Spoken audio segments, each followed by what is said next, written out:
കൂട്ടുകാരെ, എല്ലാ കൂട്ടുകാർക്കും മിഠായി കഥകളിലേക്ക് സ്വാഗതം. ഒരു മാസിഡോണിയൻ നാടോടി കഥ കേട്ടാലോ? കഥയുടെ പേര് ജോവാനും രാജകുമാരിയും. അവതരിപ്പിക്കുന്നത് മനോജ് കുമാർ പൂളയ്ക്കൽ. ജോവാൻ എന്ന രാജകുമാരൻ ഒരിക്കൽ നാട്ടിലെ കാഴ്ച കാണാൻ ഇറങ്ങി. വഴിയിൽ വെച്ച് ഏതോ കോട്ടയിലെ സുന്ദരിയായ രാജകുമാരിയെപ്പറ്റി ചിലർ സംസാരിക്കുന്നത് കുമാരൻ കേട്ടു. കാട്ടിലെ വലിയ കോട്ടയിലുള്ള രാജകുമാരിയുടെ അടുത്ത് പോയവരാരും തിരികെ വന്നിട്ടില്ല. അത്രയും കുഴപ്പം പിടിച്ച കോട്ടയാണത്. നാട്ടുകാർ പറയുന്നത് ജോവാൻ ശ്രദ്ധിച്ചു. എങ്കിൽ ആ രാജകുമാരിയെ കണ്ടു തന്നെ കാര്യം, ജോവാൻ തീരുമാനിച്ചു. എന്നിട്ട് കാടിനുള്ളിലേക്ക് നടന്നു. വൈകാതെ ജോവാൻ കൊടും കാടിനുള്ളിലെത്തി. അവിടെയതാ പഴയ ഒരു കൊട്ടാരം. ജനലിന്റെ അടുത്ത് സുന്ദരിയായ രാജകുമാരിയെയും ജോവാൻ കണ്ടു. പക്ഷേ ജോവാൻ രാജകുമാരി തന്നെ കാണാത്ത തരത്തിൽ ഒളിച്ചിരുന്നു. കോട്ടയിലെ രഹസ്യം കണ്ടെത്തണം, ജോവാൻ തീരുമാനിച്ചു. കുറച്ചു കഴിഞ്ഞപ്പോൾ അതാ ഒരാൾ കോട്ടയ്ക്കടുത്തേക്ക് നടക്കുന്നു. അയാൾ രാജകുമാരിയോട് വിളിച്ചു ചോദിച്ചു, കുമാരി, എന്നെ വിവാഹം കഴിക്കാമോ? തീർച്ചയായും, അകത്തേക്ക് വരൂ, രാജകുമാരി പറഞ്ഞു. ഉടനെ കോട്ടവാതിൽ വലിയ ശബ്ദത്തോടെ തുറന്നു.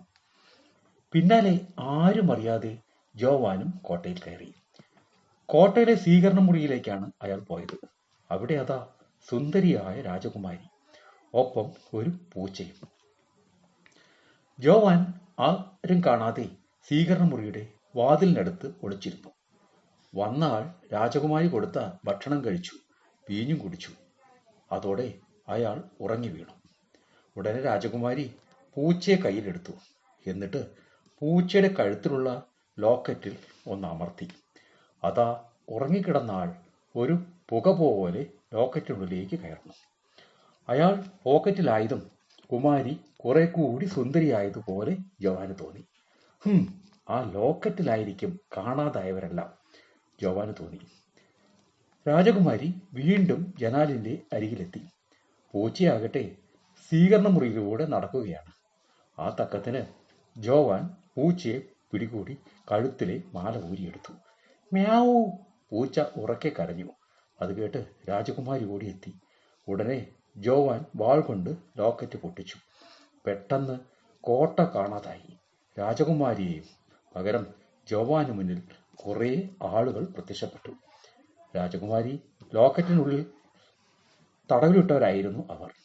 ഒരു മന്ത്രവാദിനിയായിരുന്നു രാജകുമാരിയുടെ വേഷത്തിൽ. ലോക്കറ്റ് പെട്ടിയിലായതോടെ അവരുടെ ശക്തി പോയി. ഞങ്ങളെ രക്ഷിച്ചതിന് നന്ദി, രക്ഷപ്പെട്ടവർ പറഞ്ഞു.